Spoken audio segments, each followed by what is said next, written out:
हमारी फिल्म जो है इमरजेंसी 17 जनवरी को आ रही है। ये वही इमरजेंसी है जिसकी हर जगह चर्चे होते हैं, चाहे पार्लियामेंट हो, चाहे न्यूज़ चैनल्स हो, चाहे पक्ष हो, चाहे विपक्ष हो। आपने देखा होगा कि मिसेस गांधी पर आज तक कोई फिल्म नहीं बना पाया। एक फिल्म बनी थी किस्सा कुर्सी का, जिसका किस्से आज भी चलते हैं। आखिर में उन लोगों आत्महत्या डायरेक्टर को करनी पड़ गई थी। कई चीज़ों का सामना करना पड़ा, फिर संघर्ष रहा, चाहे स्टूडियोज़ को लेकर हुआ हो या फंड्स को लेकर रहा हो। इमरजेंसी लगाई क्यों थी उन्होंने, तो वो क्या केस था, क्या हुआ था, ये सब फिल्म अब आपको देखनी चाहिए। This will be one of the finest films made on any political subject. आज आप इंदिरा गांधी को देखते हैं पर्दे पर, मतलब शी एज इंदिरा गांधी, वो हमें लगता है अरे ये तो कर दिया, but it's not that easy. मेरे लिए बहुत ज़रूरी था कि अगर अनुपम जी फिल्म नहीं करते तो मैं शायद फिल्म ही नहीं बनाती। जॉर्ज फर्नांडिस एंड ऑल की तो हड्डियां भी तोड़ दी थी, तो और उन्होंने सारी उम्र वो सहा है फिर जो उनकी हालत। और जयप्रकाश नारायण की भी अगर असमय मृत्यु हुई तो वो भी जेल में अत्यधिक टॉर्चर होने से हुई थी। बहुत संघर्ष रहा। जैसा आपने देखा होगा कि मिसेस गांधी पर आज तक कोई फिल्म नहीं बना पाया। एक इंस्पायर्ड बोलना, नाम कुछ रख देना या इस तरह से तो बने हैं कुछ कुछ किस्सों पर, लेकिन एक इंटायरिटी पे अगर आप देखें तो कोई मिसेस गांधी पे फिल्म नहीं बना पाया। एक फिल्म बनी थी किस्सा कुर्सी का, जिसका किस्से आज भी चलते हैं। आखिर में उन लोगों आत्महत्या डायरेक्टर को करनी पड़ गई थी। इस तरह का जो है वो माहौल उनके लिए कर दिया गया था। तो आज के दौर में भी एक तो सबसे पहले तो हिम्मत ही हमें तब आई क्योंकि अब जो है इस दौर में freedom of expression is there. और चाहे ठीक है, हमें ये फिल्म न जाने कितने समूहों को दिखानी पड़ी। ये फिल्म की हर चीज़, चाहे वो अगर आप देखें डॉक्यूमेंटेड हिस्ट्रीज़ हो, प्रमाण देना हो, कहाँ से है क्या सोर्स देना हो, वो हमने एक एक चीज़ पे हमारी फिल्म की स्क्रूटनी हुई है, एक एक चीज़ पे। उसको पार करते हुए, उसको लांघते हुए आज हम यहाँ पर आए हैं। तो we have lot of faith in our constitution, country और सेंसर बोर्ड, जिन्होंने आज हमें अलाउ किया है। And we are very happy and very eager to show the film to the world. कहना जी, जब आप एज ए डायरेक्टर इस फिल्म को कर रहे हो, एज ए प्रोड्यूसर भी कर रहे हो, बहुत सारा पैसा लगता है। कोई फिल्म बनाना कोई खाने का काम तो है नहीं, ऐसा नहीं। और आपको ये सब अंदाज़ा था कि इस तरह की तकलीफ़ें हमको फेस करनी पड़ेगी या नहीं? मुझे इस बात का अंदाज़ा बिल्कुल नहीं था कि मुझे इमरजेंसी बनाते वक्त इतनी ज़्यादा, क्योंकि मेरी फिल्म्स जो हैं अगर आप देखें इससे पहले उसी बजट में मैंने बनाई है। एक बड़ी कंफर्टेबली जो है वो मेरी फिल्म उस बजट में बन जाती थी। और हमेशा मेरे प्रोड्यूसर्स रिलेटिवली न्यू हुए हैं। ऐसा तो नहीं कि मैंने कभी किसी स्टूडियो के साथ काम किया हो या तो मुझे लगा मैं कर लूँगी, थोड़ी मुशक्क़त होगी लेकिन बन जाएगी।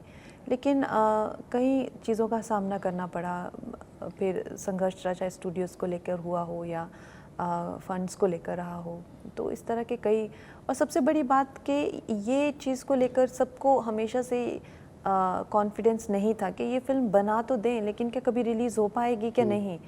और ये भी था कि अब 24 इलेक्शंस तक ये बना पाएगी कि नहीं, फिर इलेक्शन के बाद क्या होता है क्या नहीं। तो ये इस करके ना ज़्यादा मुझे दिक्कतें आई।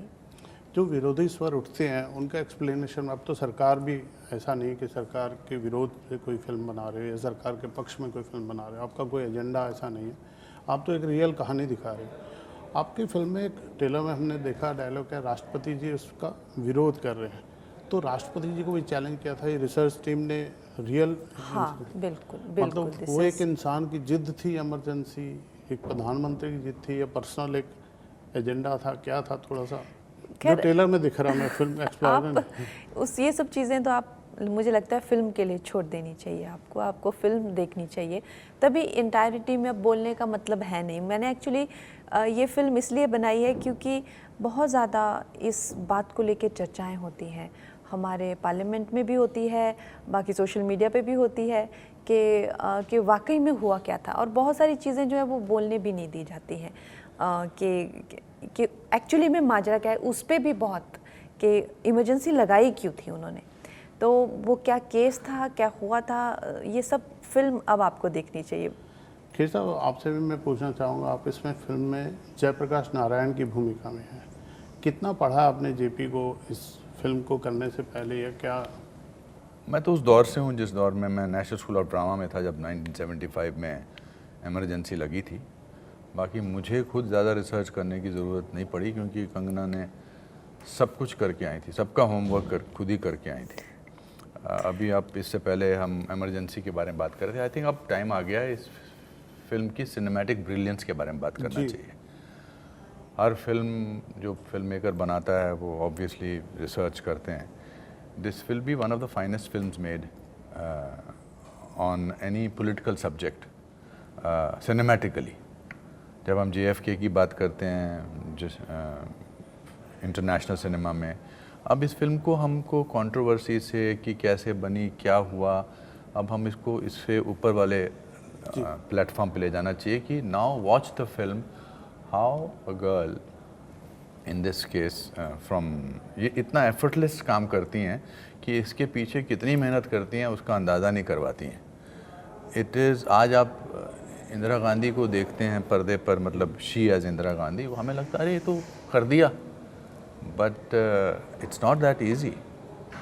इसमें इंटरनल अप्रोच जो की है, एक्सटर्नल अप्रोच जो की है, पूरी फिल्म को डायरेक्ट करना, एक्ट करना, I think she is one of the finest directors that I have worked with. Thank you so much. He's been so kind always, and I must say that मेरी तो film के ये hero हैं। अगर आप देखें तो, अगर मैं एंटी हीरो हूँ तो ये हीरो हैं। तो मेरे लिए बहुत ज़रूरी था कि अगर अनुपम जी फिल्म नहीं करते तो मैं शायद फिल्म ही नहीं बनाती, क्योंकि to have his personality on screen and इनका जो फेस है, इनके फेस पे जो एक ऑनेस्टी है, जो ईमानदारी है, आप भी खुद समझेंगे कि अगर इस वक्त पे अगर ये नहीं तो कौन जयप्रकाश नारायण जी बन सकते हैं। इतने वो बड़े किरदार हैं और पॉलिटिक्स में सब उनको जानते हैं, लेकिन उनको भी जो है वो एक गुमनामी के अंधेरे में धकेल दिया गया। कोई उनका अंश बाहर नहीं आने दिया, कोई जैसे और नेताओं के साथ में किया। तो ये चीज़ भी इमरजेंसी से हमें पता चलती है कि कैसे कैसे दिग्गज नेता हुए जिनका आज हम नाम तक नहीं जानते हैं। और वो हमारे हीरो थे। मैं तो स्टूडेंट था, ड्रामा स्कूल का स्टूडेंट था, हालांकि he became the new hero of the youth of that time, who represented honesty, a certain amount of class, a certain amount of जद्दोजहद को कैसे उन्होंने वो रिप्रेजेंट किया है। और जो साहब आपकी फिल्म में एक बहुत इंटरेस्टिंग लाइन है, जयप्रकाश नारायण जी जेल में हैं, उन्हें भी पता है उनको जेल में किसने डाला, पूरे विपक्ष को इंदिरा गांधी ने जेल में डाला, और वो चिट्ठी लिख रहे हैं उनको। जी, ये डेमोक्रेसी की कितनी खूबसूरती उस वक्त हुआ करती थी। जी, अभी तो सब धरना प्रदर्शन चल रहा है या क्या है, इसके बारे में क्या सोच रहती थी? I think dignity was a very important उस समय।